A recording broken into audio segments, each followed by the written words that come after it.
The ketogenic diet, simply this: your body uses carbohydrates and sugars, which is also another form of carbohydrates, to create energy for your body. Um, if at any point in time where you go into starvation, where you don't have any food available, and you haven't eaten for a while, how is your body going to survive? Well, all that fat that you have around your belly and around your butt and legs and all that stuff, that's going to be turned into energy so that your body can use it to survive. Your body immediately starts burning the fat. Now, none of us want to go into starvation mode. We don't want to starve. We do want to eat. Um, but what we're going to try to do is we're going to try to trick the body into burning fat instead of using the carbohydrate resources when we eat. Instead of giving it that fuel to burn, we're going to have it burn our fat. And so that's why we starve ourselves of the carbohydrates and the sugars. So basically, the ketogenic diet is basically not eating any carbs, any breads, any pastas, any grains like rice or anything like that. Um, we are going to eat meats, and we're going to up the fat content. So this way, our body becomes used to burning fat as an energy source. And then if you lower your calories on what you eat, you force your body to go inward and start using those fat reserves as energy sources. And you start burning all that belly fat and butt fat and leg fat and all that fat. All that starts to come off.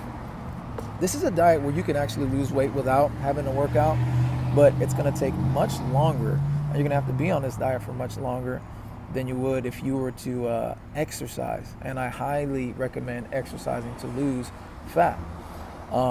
I personally do both weight training and cardio, but if you only had to pick one, I'd go weight training all day long. Because once you work out your muscles and you work them out properly and in the right way, hours after you are done exercising in the gym, your body is still burning calories because of the work that you did to your muscles, versus if you just do cardio alone, then you're only going to get that 30-minute workout, the 30-minute calorie burning, and that's it.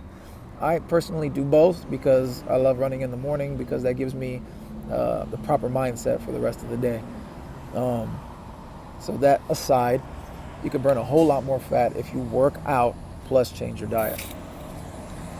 So a quick example of what I do.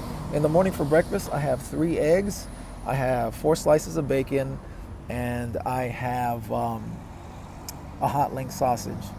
And for lunch, I'll have like a piece of chicken. It could be chicken breast, but I personally don't like chicken breast all that much. I get boneless chicken legs, seasoned from the store. It's already seasoned or marinated. I cook that up, have some vegetables, preferably broccoli or green beans. Those have carbohydrates in them, but the carbohydrates are very low. Those are called net carbs in this ketogenic diet, so I wouldn't worry about those at all. Just worry about the breads, the grains, and sugars. Cut those out. If you drink anything that has sugar in it, use artificial sweetener. Get a diet soda, preferably without aspartame. If you have coffee, I would definitely get it with a heavy cream, not the half and half, because that's going to have some sugars and carbs in it. And then get the artificial sweetener like Splenda. What else? Oh, I also like to eat, you can go to Chipotle or you can make it at home, but I like to eat like a Chipotle. I'll have the meat, so I'll have the chicken and I'll have the steak, and then I'll have some guac poured on top of that, and then cheese on top of that. All that is high in fat and very, very, very low carbs, if any carbs at all. And don't be afraid of high fat. This is what you want. I mean, at this point in time, you can go anywhere on the internet and research the ketogenic diet.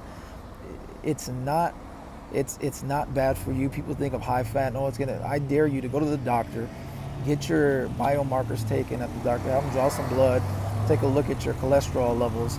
Then I would challenge you to do this diet for 2 to 3 months, go back to the doctor and have them check those levels again and see where you stand. All of your health and biomarkers will improve if you do this diet properly and you stick to it and are committed to it. With everything, you need to be committed to it, or you will fail and you won't finish. So definitely give it a shot. Go for it. There's millions of recipes online. All you simply have to do is just cut out the breads, the pastas, the rices. I said rices. Cut out the rice and the sugar. And I wouldn't go and start eating all kinds of artificial sweetener stuff all the time. I just do it when I have coffee. I do it when, every once in a while, when you get that craving for dessert, and you will, I'll make me something with artificial sweetener and like cream cheese. But not all the time. I definitely do it all the time. And what I drink with my meals, water. Drink lots of water. You will lose weight. I promise you. Your body needs water. Do it. It's worth it. I think that's about it. That's the pretty simple version of it. There are some other videos online that you could check out if you want to get the scientific breakdown. It's pretty cool. I needed to watch that because that's the way my mind works. If I don't know how it works, it's hard for me to get into it. So I learned how it worked, and I got into it, and I did it. Other than that, that's about it.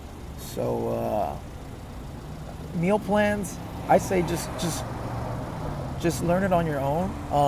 I mainly stick to eggs, meats, chorizo, cheeses. I use a lot of oil, olive oil, coconut oil. Drink a lot of coffee, and that's about it. And I have a pretty good diet. I like to eat. Of course, I like to eat meat. I like to eat steak. I like red meat. I like marinated chicken. I love bacon, and I like eggs. So I make that my diet every day. I prepare my meals ahead of time at the beginning of the week, like on Sunday or Monday. I'll cook everything up on the grill, and then I'll put it in Tupperware, and then I'll put it in the refrigerator. And every day I'll prepare my meal, whatever I'm eating, put it in the Tupperware that I'm about to take to work or whatever. And I got my food for the week. If I go fast food, I'll go to Carl's Jr. and get a lettuce wrap burger, and you're cutting out your carbs right there.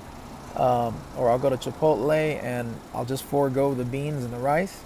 I'll just have double meat, so it'll be chicken and steak, some guac on top, and some cheese. I don't know if I already said that already, but yeah. So that's what I do for fast food options if I need to eat.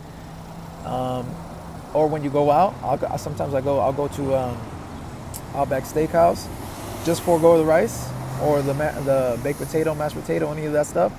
Just forego all that stuff, and you still get your steak and your chicken or your fish. All these things are good. They contain no carbs. Steak and the fish, they contain high fats, so that's good. You want high fats. Also, and if you got a fitness tracker, I would definitely suggest getting one, because you'll learn how much you're burning in calories, as well as use your smartphone to track your calories. Download the app MyFitnessPal, and then all you have to do is, all the work's done for you. Just type in what you ate and how much servings you had, and it calculates for you the fat, the carbohydrates, the sugars, everything, and how many calories you ate. So this way you can know how many calories you're burning and how much you're eating, and then adjust them accordingly. You